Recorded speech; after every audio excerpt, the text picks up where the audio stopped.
Hello, this is Vernier, or Paul Nazarevich, back for episode 3 of the Crushing Microstakes series. And we're continuing to focus on playing the player. And in this part, we're going to discuss the bully and the card owner type. So we're going to start off by going over the homework from the last episode. We'll identify the two player types and the strategies for playing them.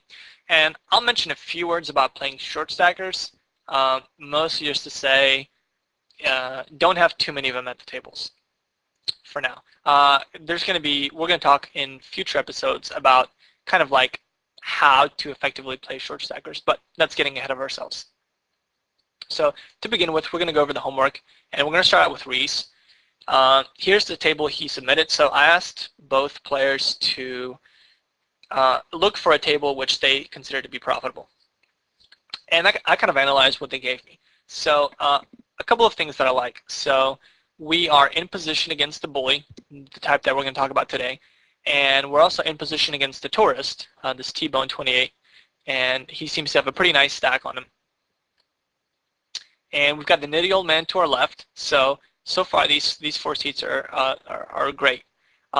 We have this, seems to be a pretty nitty player on the opposite end of the table from us, and that's fine.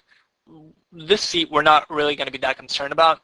The nice thing about having this player here is if we're raising in the cutoff, we're going to be stealing their blinds, and I imagine that we're going to be able to steal their blinds quite often. Yeah, that's right. He's a pretty tight regular, and pretty much any time he stands up to me stealing his blinds, I know he's got something with his. Yeah, he's got aces, like and you can fold. Yeah, he's got 6 for pre-flop free bet. So. But we're just going to be able to steal a lot at this table. The one thing I mentioned is I would rather have somebody a little bit looser in this spot so that when I'm on the button, they're going to be calling a lot. So like if T-Bone or if a player like T-Bone was in Wastegate's spot, this would be even better. Yeah. But overall, this is a pretty fantastic table. It would also be a little bit better if these two guys were switched, this T-Bone 28 and Urduncia were switched, and mostly because if I expect Urduncia to be opening a lot, and I expect T-Bone to be calling a lot. And if that happens, I'm going to be able to squeeze selectively and call selectively, and just play a lot of multi-way pots. In position against both of these guys. But as played, I think T-Bone is going to be limping a lot, and Urduncia is going to be raising a lot. And then if I'm going to squeeze or re-isolate, then I'm not getting T-Bone's money in there. Whereas if it was switched, I would often get his 10 cents or his 35 cents in there. Yeah. Okay. So overall, this would definitely be a table that I would stay at, and most of my energy would go into trying to get some reads on Urduncia and trying to just kind of frustrate him, and these players are probably kind of tilty anyway, but trying to get his money and trying to steal these blinds here and trying to value bet this guy to death, this T-Bone 28 guy. Mm-hmm. All right. So here's Andrew's table, where he's got the nitty old man directly to our left, which is great. This guy's playing 13-9. He's going to be protecting us and give us a lot of freedom and when we're raising the button and raising in the cutoff, et cetera, et cetera. And we've got this tourist type. This guy who's playing 91% of his hands, and this is always going to be a profitable player to have at the table. I definitely wish that he could sit in one of these two seats where Scared to Bluff is, or where Photo 1991 is. But he's not, and that's fine. Definitely want him at our table. Now, I mentioned when I first looked at this, I saw that there's 3 short stacks here, and my thinking was, well, that's not very good. But after talking to Andrew, you said that you actually got a lot of their money, which is why they're short stacks, right? Yeah. That's when I realized it was a great table. So. The question is, did they start reloading after that, or did they just start playing their short stacks? Well, scared to bluff. I think just he just got all in the very next hand. I'd just taken some money off him, and then yeah, he reloaded, and then JL Golf I think left pretty shortly afterwards. So the only real short stack was Photo 1991, but he's just such a nit anyway that Yeah, I don't know, but it and didn't really matter that much. he's not like a big short stack. I mean, he's got No. a little bit more than 50 big blinds, but yeah. So and Scared to Bluff seems to be playing 100% of his hands, so it's definitely Yeah, a great player to have position on. yeah, he reloaded like 6, 7 times. He just gave money away. It was so strange. Thank you. That's awesome. All right, so now let's talk about our first player. We call him the Bully, and it's a player that's got a high VPIP and high preflop raise. Loves the action, but unlike the Drunk, these players are going to, they're not going to be reckless with their money. They might, yeah, I guess they're not going to have like the zombie aggression of just like bet, bet, bet. They're going to show aggression when they sense weakness, and they're going to usually back down when they sense strength. So, and loves to put pressure on you, and one of the ways they do that is they play draws pretty aggressively. So on our heads up display, I looked for players that had a VPIP of between 30 and 50 and a preflop raise of 25. And the gap between those two, I wanted to be less than 15 percentage points. So they're going to be playing a 36-30 game, very aggressive, an aggression factor of 4. They're going to be stealing blinds relentlessly and folding to steals, quite often. So they're going to be playing pretty tight out of the blinds, but their 3-bet percentage is 10. So they're going to be 3-betting a lot. So just raising and re-raising a lot. But all right, so these are the kind of players that I think give most micro stakes players a really tough time because they are just not used to this level of aggression and they don't know how to adjust to it. So where do we want this player? We want him in seats D and E. We definitely don't want him in A because they're going to be, they're just going to be giving us a really hard time. And the reason D, so D has this little check mark, which means it's like the preferred seat, is because if they're going to be raising from like early position and we're on the button and we 3-bet them, they're going to give us more credit because we're 3-betting their early position raise. Whereas if they're in seat E and they're raising from the cutoff and we re-raise them on the button, they're going to give us a lot less credit. So remember, these guys are like thinking players, and they're going to know that we're probably aware of the fact that they're raising. Like these guys are pretty aware of their image. So if they're raising from the button and we're raising them from the cutoff, they might say, well, he knows I'm opening a lot, so he's going to be 3-betting me lighter. But that's not going to be as much of a problem if they're raising in early position. So, and in addition to that, kind of like we talked about in Reese's table, if they're raising here, then we're going to be able to squeeze a lot more too.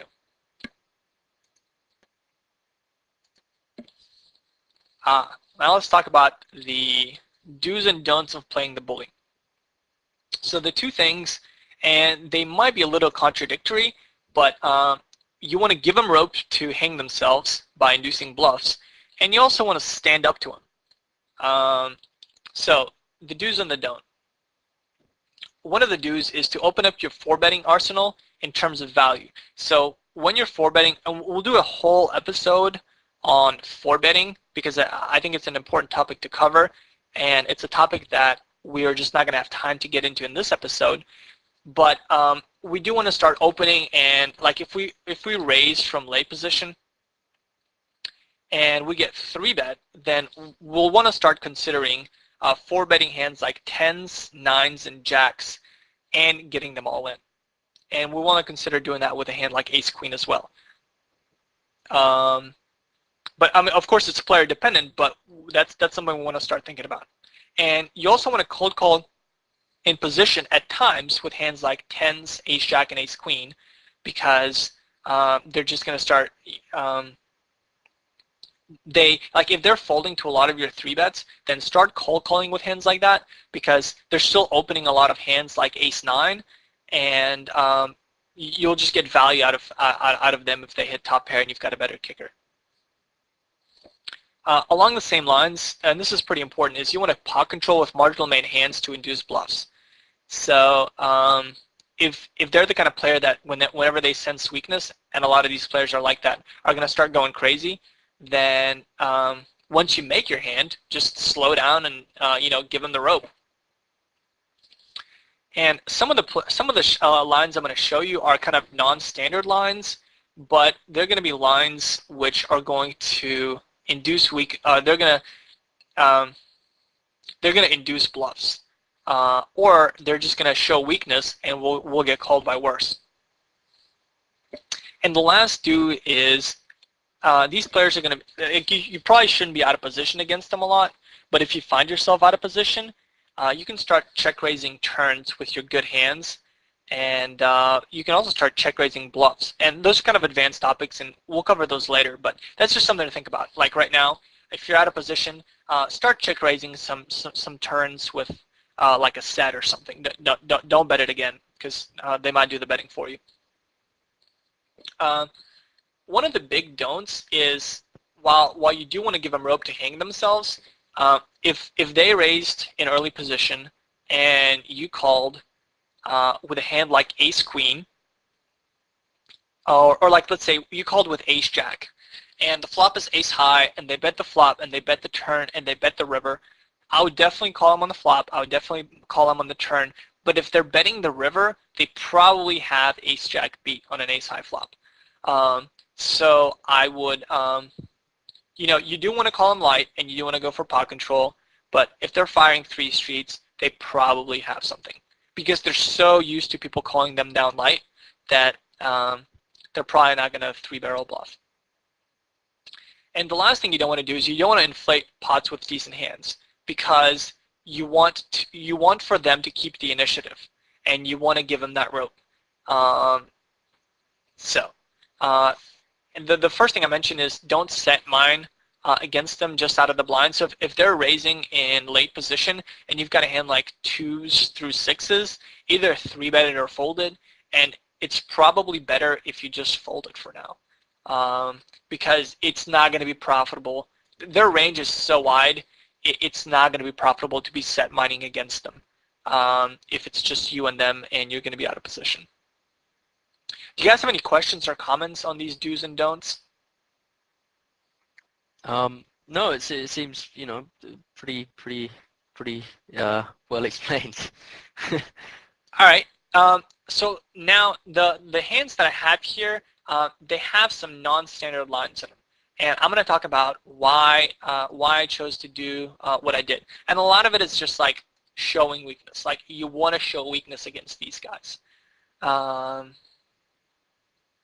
So here's hand number 1. I guess the 2 themes against these guys is show weakness and go for pot control. All right, hand number 1, I've got a CR type on the button and a bully in the small blind. Now, I'm going to have position on the bully. So the card owner type opens and the bully calls, and I'm going to squeeze. Now, I'm squeezing for a couple of reasons. I think that the card owner type will fold a lot of hands, and the bully will call with a lot of hands which are dominated. And after the flop, I'm going to have position on the bully. If the card owner type chooses, goes over the top, I'm definitely done with the hand, but I think more often than not, he's going to be folding.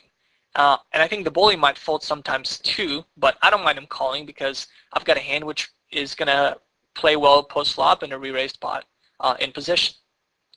And he does end up calling. Now, on this flop, I pretty much have this flop crushed. I could continuation bet, but I feel like I'm so far ahead here that I want to feign some weakness at this point. I guess specifically, I want him to think I have a hand like ace-queen or queens or pocket tens. So these guys are very optimistic. And whenever you give them any kind of weakness, they just like assume you don't have a hand.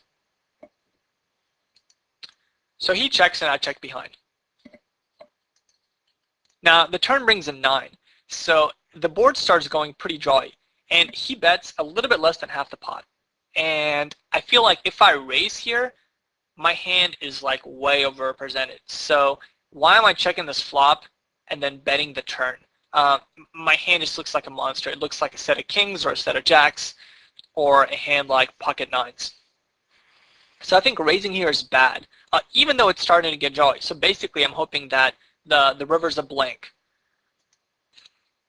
And the river's exactly a blank, which is wonderful. Now I'm like, pretty confident that I have the best hand. And he shoves. Against the bully, if you take a line which shows a lot of weakness and you take a line to induce this kind of action, you have to follow through and call in the situation. And I called pretty quickly, and he shows up with king 7. So I'm not sure if I would. I think in this case I might have gotten it all in on the flop because he's probably not folding top pair. But there's a lot of other hands that he could have had that I think would have just decided to go crazy on me because I showed weakness. So that's the first hand. Something to preface this hand. Here I'm out of position against the bully, which is not optimal.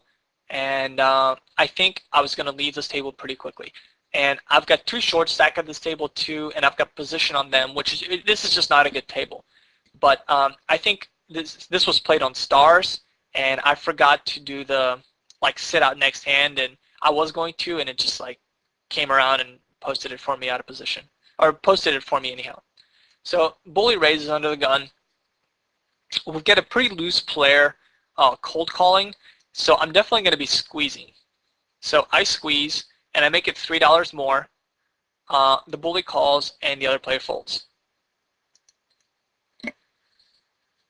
Now, this flop is a very low flop, and obviously he's not going to be giving me credit for a lot of high cards. I think if I continuation bet here, he's going to call me with a really wide range. He might call me with 6s, 7s. He's not going to fold any kind of pocket pair against me.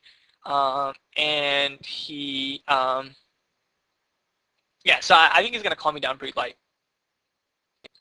I think if I check, then I think he's going to be checking behind a lot too. So what I want to do is I want to induce a bluff. And the way I'm going to do that is I'm going to bet kind of small. And now I expect him to read me for weakness. So if he calls me here, then I know he's got some kind of a marginal made hand. Something like 6s or 9, 10. I don't think he'll ever raise me with these hands. So if I continuation bet small here and he calls me, I'm pretty much done with the hand. But what I'm looking for is this raise. Once he raises me here, I don't think he has anything. I think he pretty much has nothing. I think if he had a set on this flop, he's never raising me because it's such a weak bet. If he has so I think the only hand that he might do this with is a hand like jacks. But I just think he's flatting just about anything that anything that has me beat. I think he's just flatting this flop because of the weakness that I showed. So I induce a bluff and I shove it in, and he folds. Even if I'm called here, I think I still have at least 6 outs. So against this player, inducing that bluff and then having the resolve to, well, I induce the bluff, let's follow through and let's shove is going to be optimal there. Kind of an advanced play, but I think it's the correct play to make against this player. So let's look at another situation kind of like that. This player is not a bully type. He's actually playing, he wasn't at the table very long, but he's playing he comes almost like a drunk, playing 80% of his hands. And against this player, I'm not looking to go crazy pre-flop, so I'm just going to flat call even though it's out of position. And the important thing about the hand is going to be the river play. But on the flop, it goes check, check, which makes me think that he doesn't have anything. The turn starts going pretty draw heavy. And I decided to pot it because I think he's going to call me with just a huge range of hands here. And in fact, that's what he does. The river's a blank. Like, I just don't see how the queen can help him at all. So now I definitely want to go for value. But the way I think I'm going to get the most value is by betting an amount, which I think is just going to infuriate this player. I'm betting like close to a quarter pot. And this is an amount that he's going to read as weak. And he's going to raise me, and I'm going to snap call him, and I'm going to take it down. So the reason I wanted to show this hand is because like these are the kind of bet sizes that you want to tailor to players, to very aggressive players like the bully and the drunk, and they're just going to read him as a weakness, and they're going to re-raise you. And that's like max value on the river there. All right.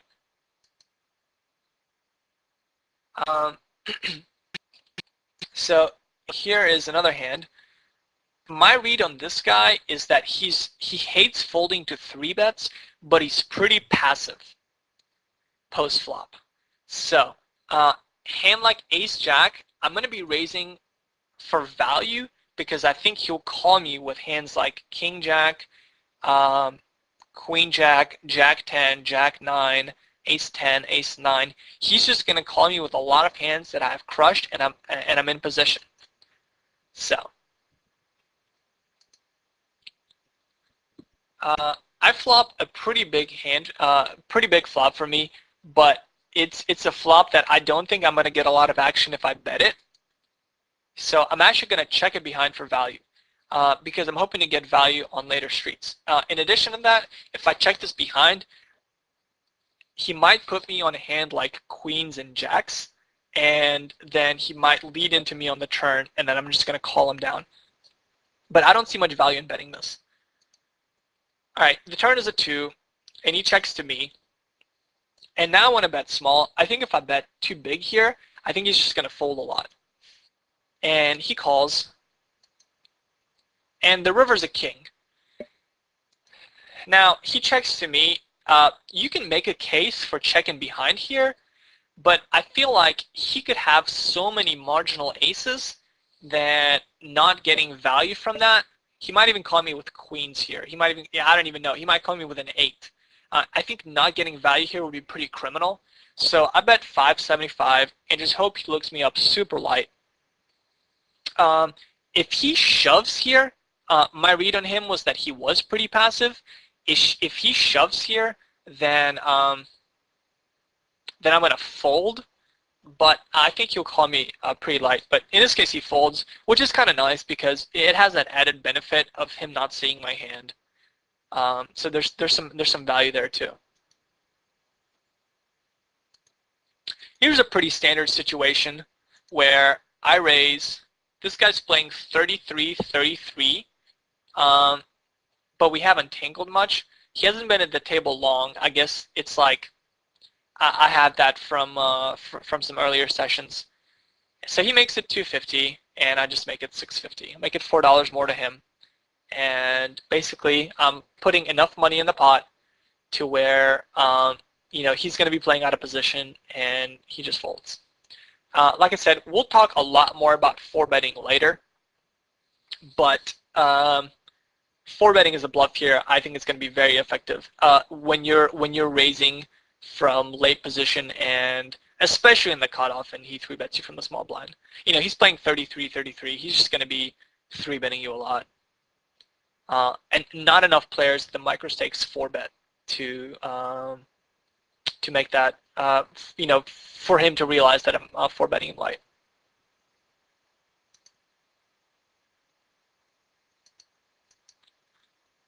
So bully raises from early position.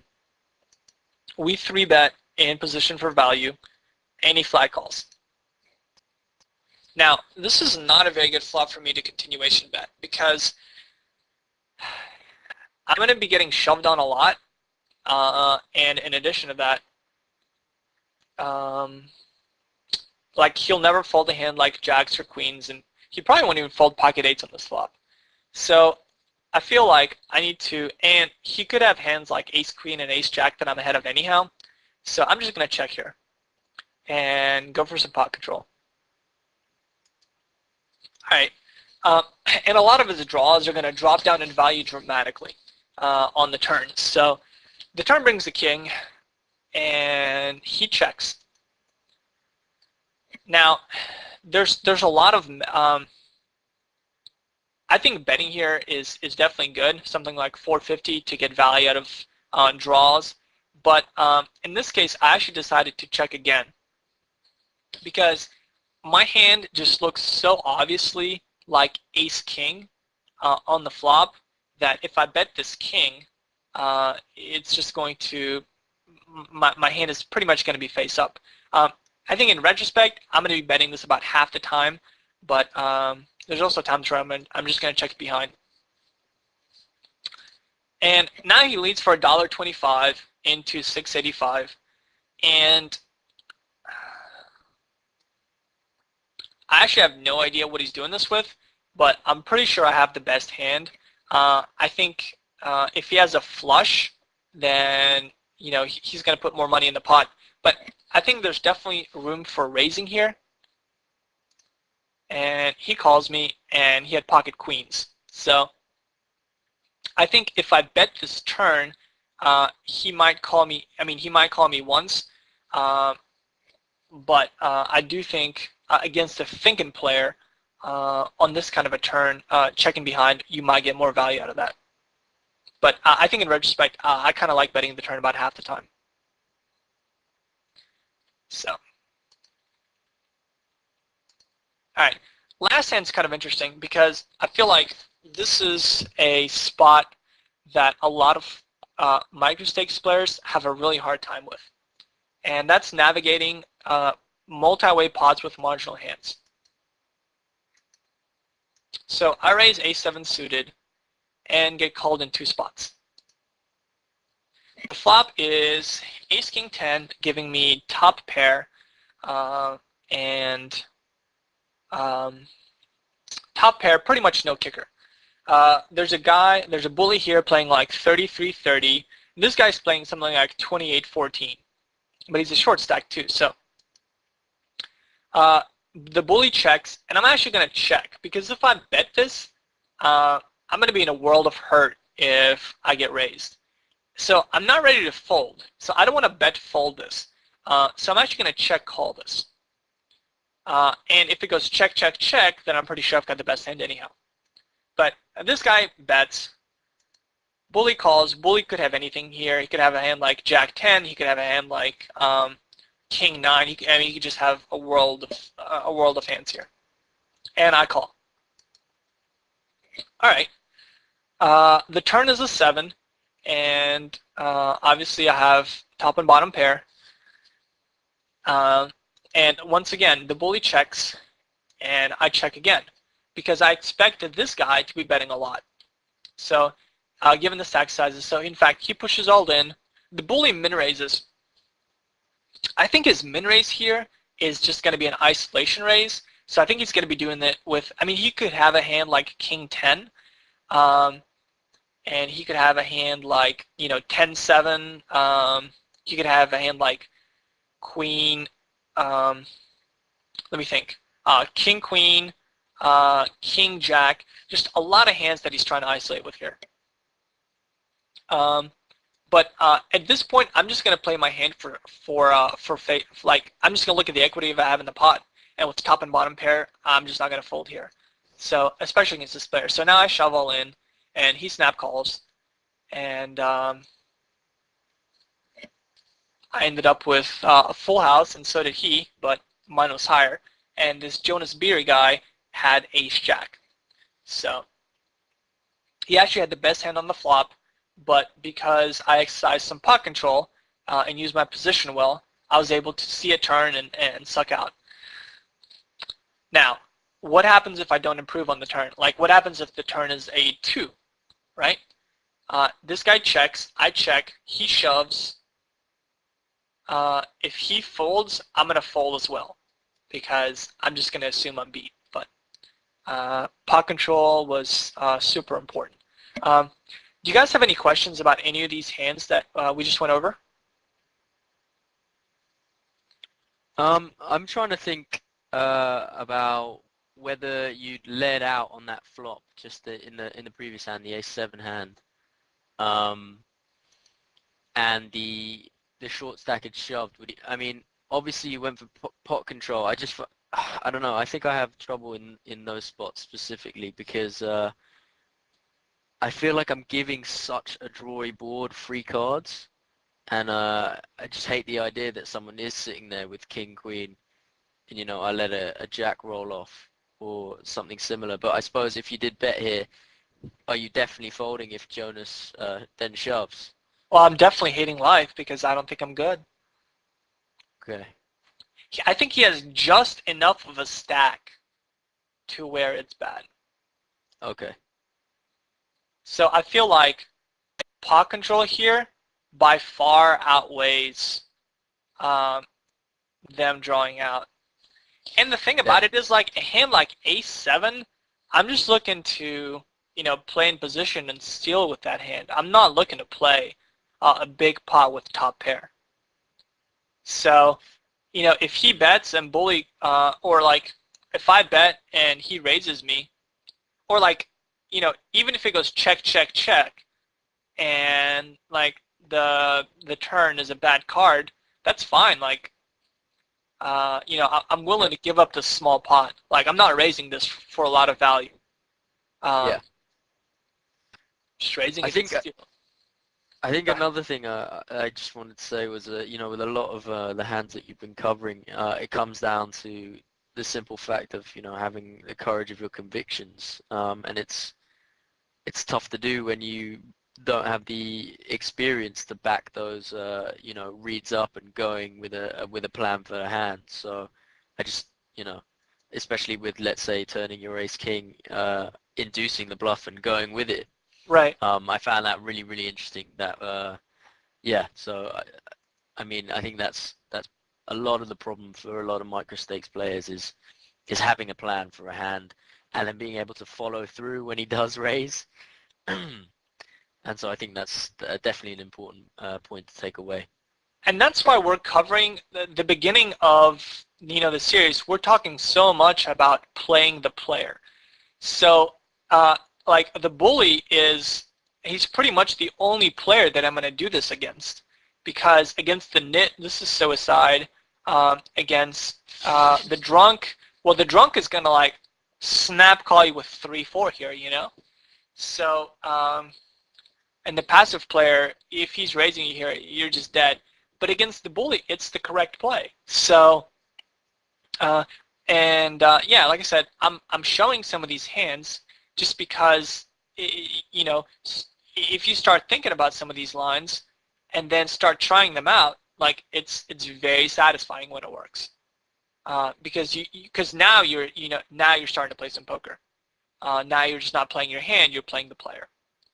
So, and the last thing I wanted to mention is, except for this hand, a lot of these hands I'm in position post-flop. So here I'm in position post-flop. Here I'm not, but this just illustrates bet sizing. Here I'm going to be in position post-flop.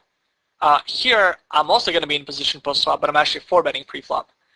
Here I'm going to be in position, and here I'm going to be in position against this guy, and that's kind of who I'm picking on in the first place. So pot control and positional poker, and getting value when you need it. So those are going to be your tools for playing the bully.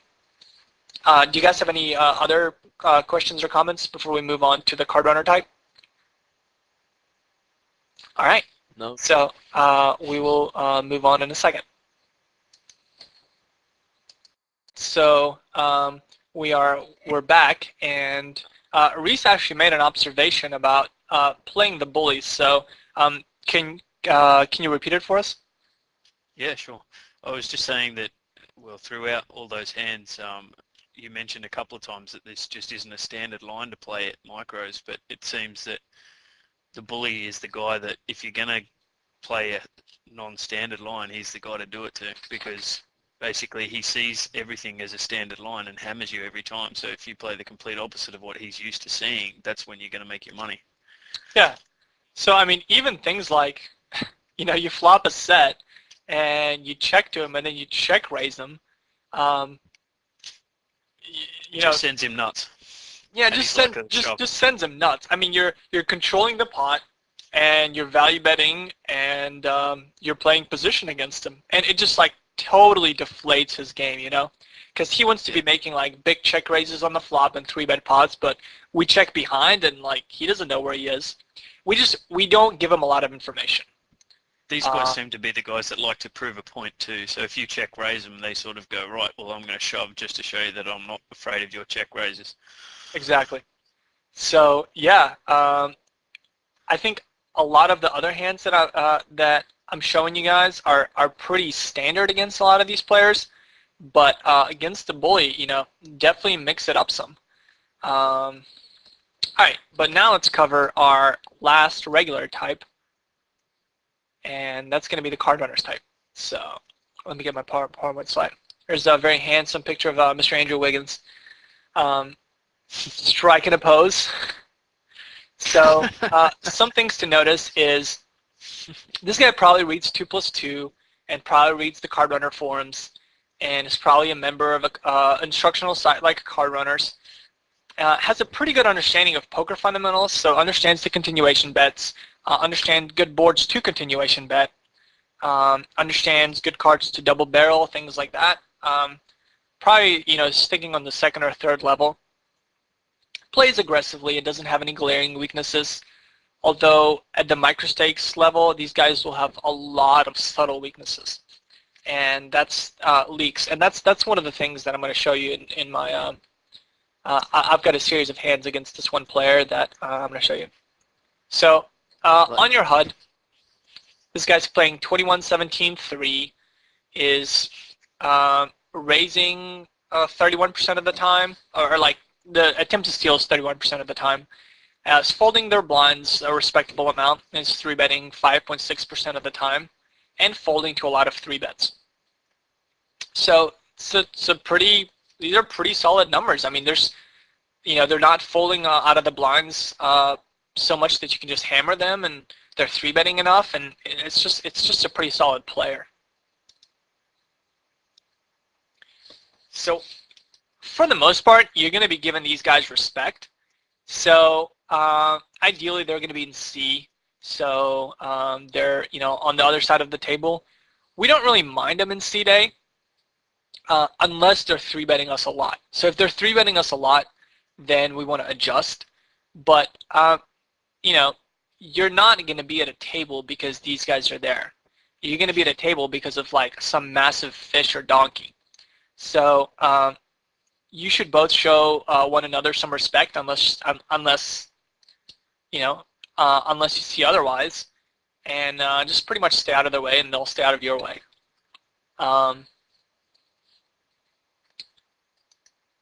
But as you move up, you're going to be facing more and more of these guys. So let's talk about some do's and don'ts.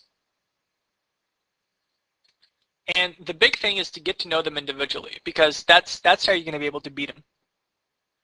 So we're going to start by taking notes on these guys.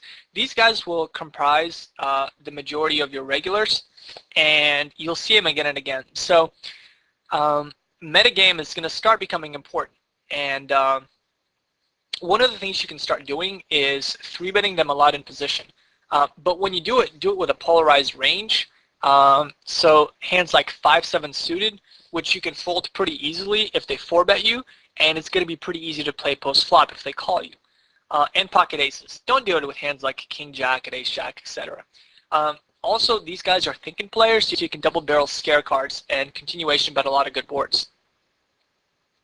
And think about what they think you have. So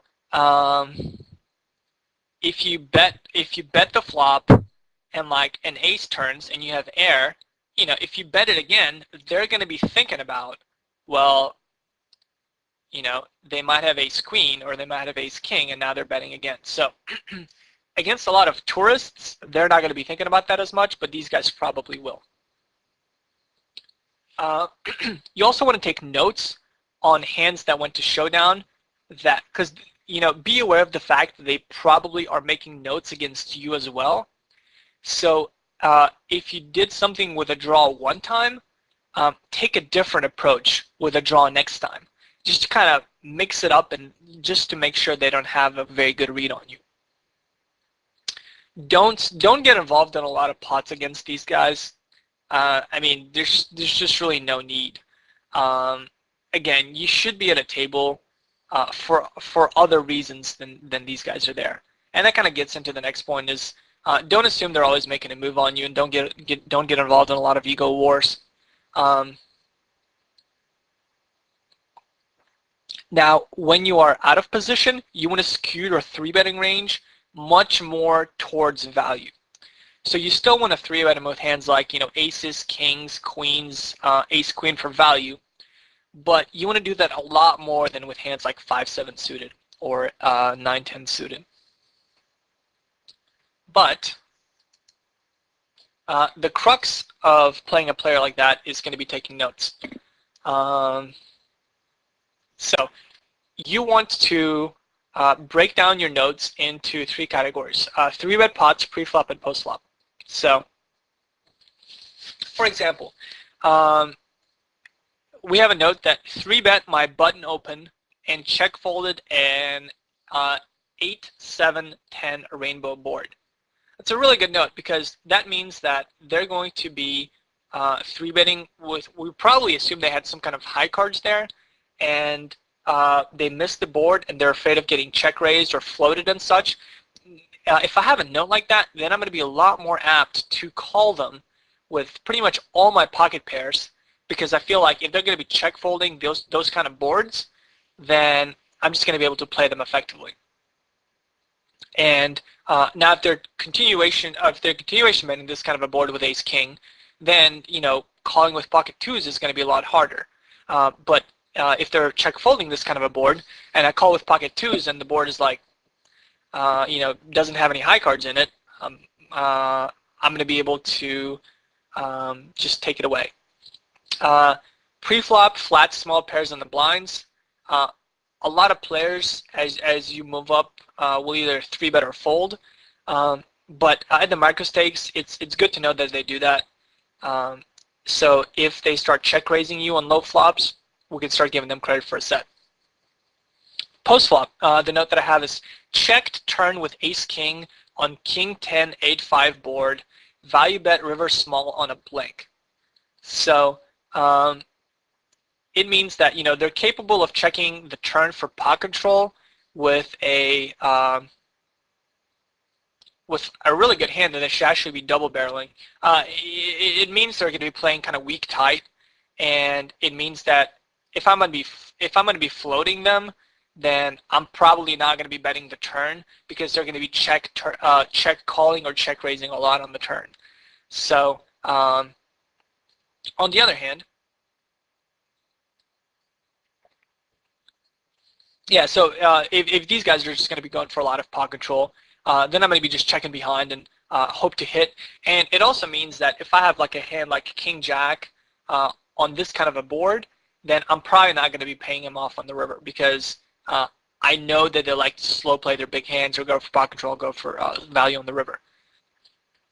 Now, I actually have another series of notes, but I'm going to show you a series of hands that I played against a Card Runners type member and explain my thinking on these hands. So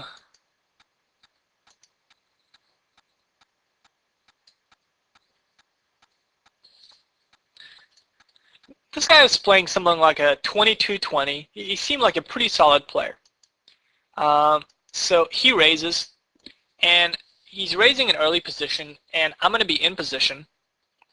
So it's a pretty easy flat call with pocket 8s.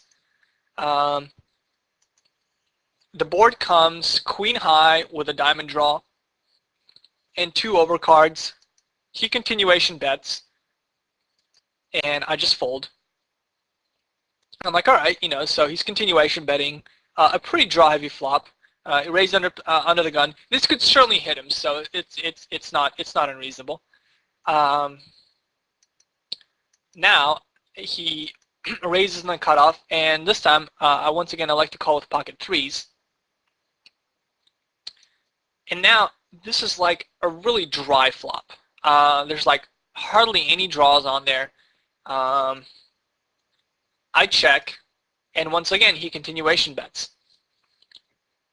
So at this point I'm like, man, he's continuation betting a lot, right? I mean, these hands could just keep on hitting him, but I think this kind of player is just going to be continuation betting a lot. So now that's kind of like my read. I'm going to, it's a very similar situation. He raises. Now, I'm not just flat calling to try to hit a set. I'm actually going to start putting him to the test. So I'm going to flat call and check raise a wide variety of flops. All right. 8-9 king with a flush draw and a straight draw. I check. Once again, he continuation bets, except this time I'm pop him up to 475. So, because he's been continuation betting so much, I'm going to start mixing it up against him now. I'm going to start floating him, and I'm going to start check raising him out of position. And I just want to see how he reacts. And he folds pretty quickly. All right, so now I've got some notes. Now I can say that this player, so post flop, I'll just say C bets too much, and raised in the cutoff, and then check folded. Folded to check raise on 8-9 king heart board.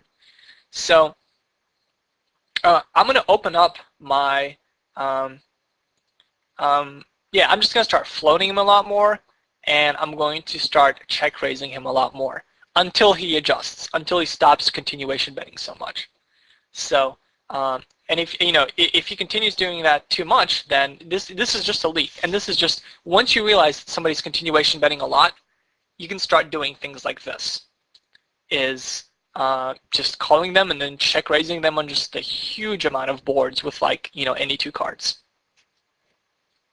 So that's just one leak that I kind of noticed that this player was doing. So I think it's important to say, to state outright though that I don't think it's going to be that profitable long run to just flat with small pocket pairs versus a decent regular at these stakes, because they're not going to pay you off every time that you make a set. And so a lot of your EV from this from calling with small pocket pairs comes when you're willing to check raise dry flops that are unlikely to have hit his range. You mean not like this flop? Yeah. Well, the reason, okay, so we could say this hits his range. This could hit his range very much, but the reason I decided to raise this flop is because just because he was continuation betting so much. Like here, I flat call with pocket threes, and it's a very dry flop. And I feel like, yeah, it's gonna be a lot tougher to actually represent something if I'm check raising it here. I don't know. It hits your range really well. I mean, actually, yeah, fives, I would say, yeah, this. Whereas go ahead. Whereas you're gonna 3-bet with big kings and nines, and so I mean I don't think it's important that you check raise that flop. You check raise it and you won the pot. That's fine. I just think that if you're gonna be calling with small pocket pairs versus a regular, you have to make it a profitable call in the long run. Be willing to check raise those dry flops. Yeah, absolutely. And I mean just basically, my intention here was to check raise pretty much like any kind of a flop that had any kind of a draw or any kind of low cards or any kind of middle cards. So yeah, just being aware of the game flow, and if you feel somebody's continuation betting too much, start floating them and start check raising them on like pretty much any kind of a flop, until they start showing you down hands. So I think he's going to give me a lot of respect here, and he probably won't fold a king, but he'll probably fold a lot of other hands. Yeah. So just kind of be willing to observe a regular's tendencies and then come up with counter strategies. So like I said, if he's continuation betting too much, I'm going to start check raising him and start floating him a lot more. Now, so just start taking notes. Here's another series of notes. 3-bet pots. We'll 3-bet my under the gun raise light in position and check down bottom pair, and then cold called ace queen to my under the gun raise on the button. So if I know that somebody's 3-betting me with a polarized range, but cold calling with hands like ace queen, I'm just going to start 4-betting them a lot more from under the gun. To like when I raise an early position and they 3-bet from the button, because they're going to have junk a lot more than they're going to have hands like aces, kings, and ace king. So if they're cold calling me with ace queen, then their range just becomes just becomes pretty polarized, and I think I'm going to be able to profitably 4-bet them. So there's just some other random notes. One of them says, can make plays on dry boards multi-way. So I think here this person check raised pocket 6s 4-way on like a ace 10-5 board, and it got showed down. So that's a pretty crazy play. But like knowing that they're able to make this play, just it's just gonna be harder to play them. But it's good to know that they're able to make this play. So one of the things, I think both of you guys play on full tilt, and one of the things that's nice is you can start color coding players, and actually remove these names. But so you can start marking players. The red could be the bully, the purple could be the tourist, the green could be the card runner type, the teal could be the old man. This is I guess this is teal, like aquamarine or whatever, and the yellow can be the drunk. So if you start color coding players when you're doing that, then in the lobby you can just get a good idea. And if there's 5 yellow players sitting at a table, like drop whatever you're doing and sit down, right? It'll make table selection easier. So since full tilt has this, start utilizing it. Okay.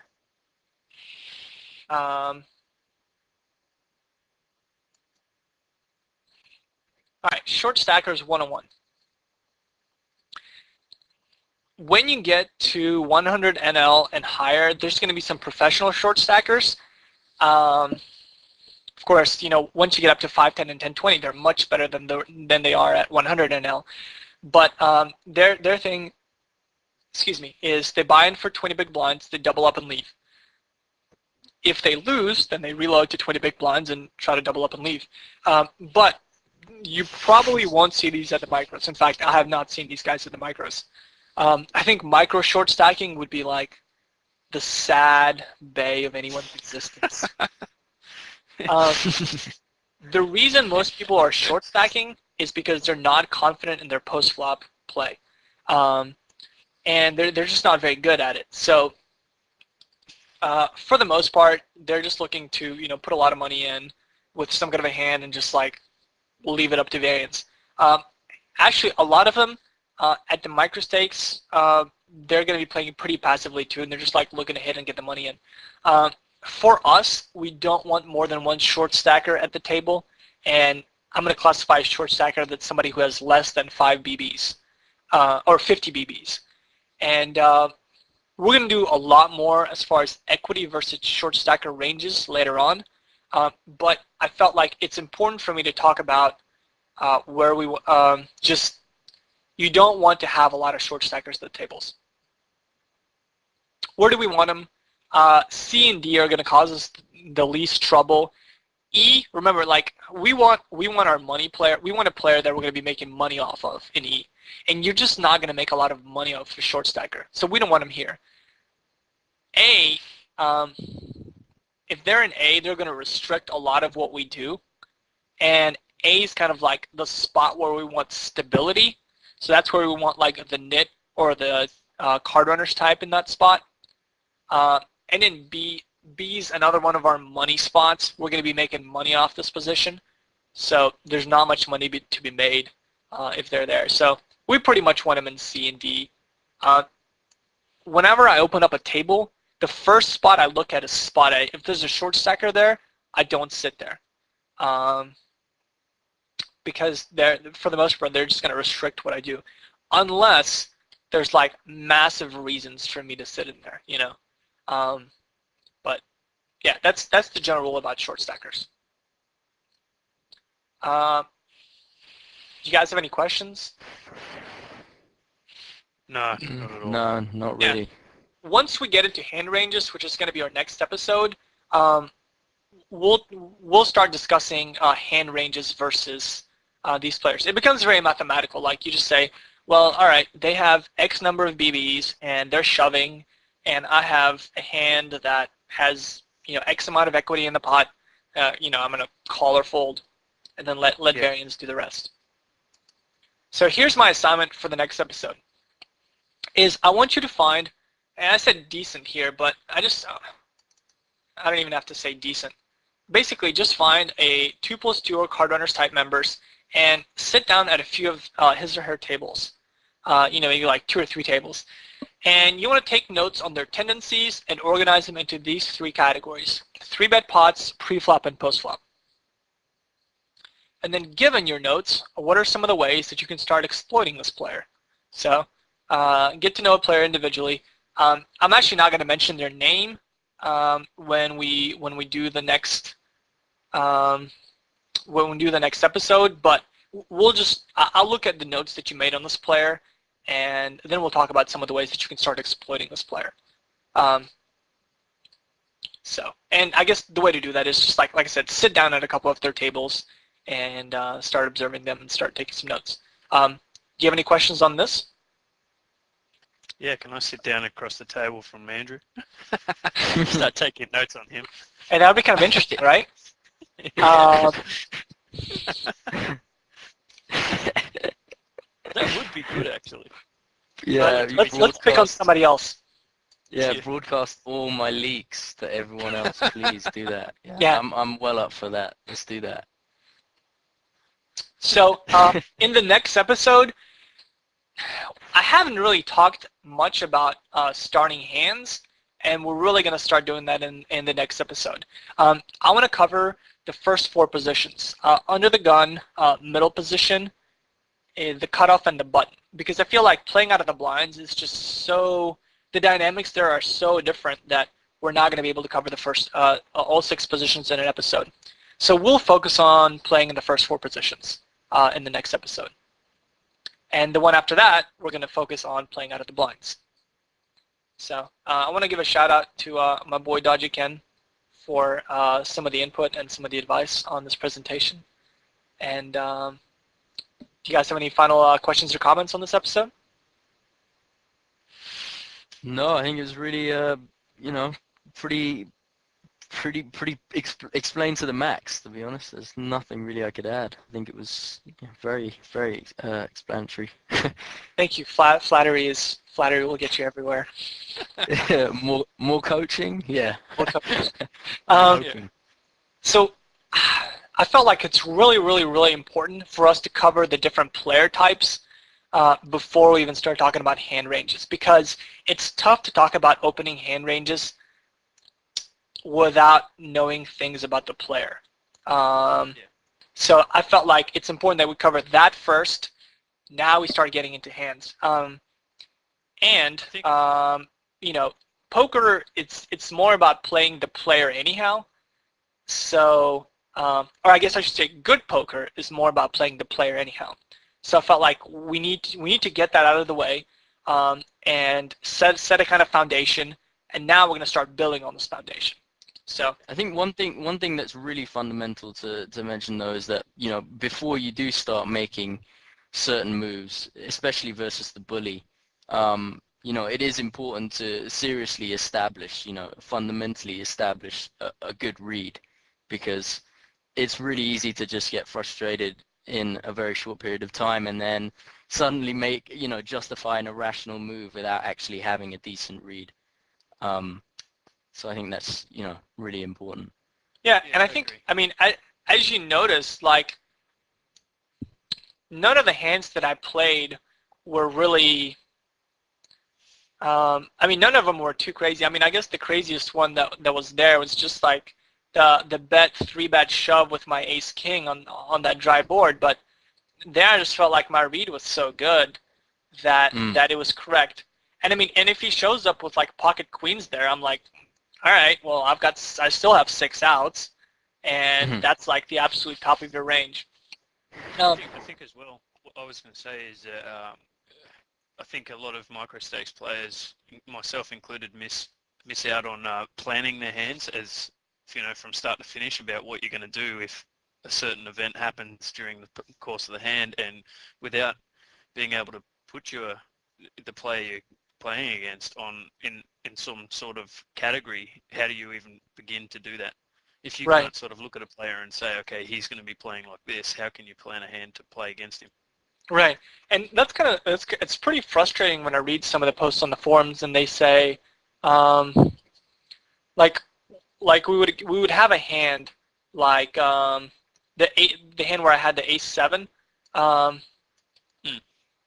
let me So a marginal situation, yeah, and I mean it's and then they it's just say, and I so don't player have any read. dependent, you know. Yeah, Like let's say they pop up and say, I'm in a marginal spot. What do I do here? I have no reads on this person. And you sort of say, well, how do you make a decision if you know nothing about the guy? all You're right, in a I marginal think most spot. players would continuation bet this. They would bet 150, and then Joan Bears would shove, and the bully would fold, and they're just like, what do I do here? And I'm like, fold, I guess, but like, what do you know, right? Yeah. And like, notice that by checking, we allowed this guy, like we know this guy's going to be calling with a wide range. Like we allowed him to come along with a hand that was drawing pretty much to a king, right? So he actually ended Mm. up catching 2 pair as well. So by taking this line and thinking about this hand and thinking about, first of all, realizing that I'm not raising this hand for its intrinsic value. I'm raising it to play in position against this player.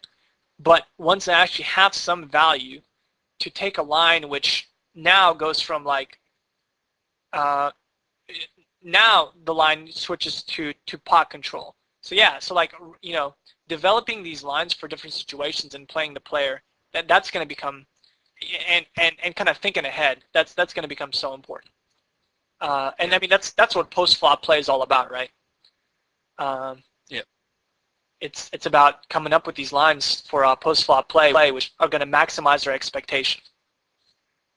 All right, so until next time, for Reese, Andrew, and myself, this is Vernier for Card Runners.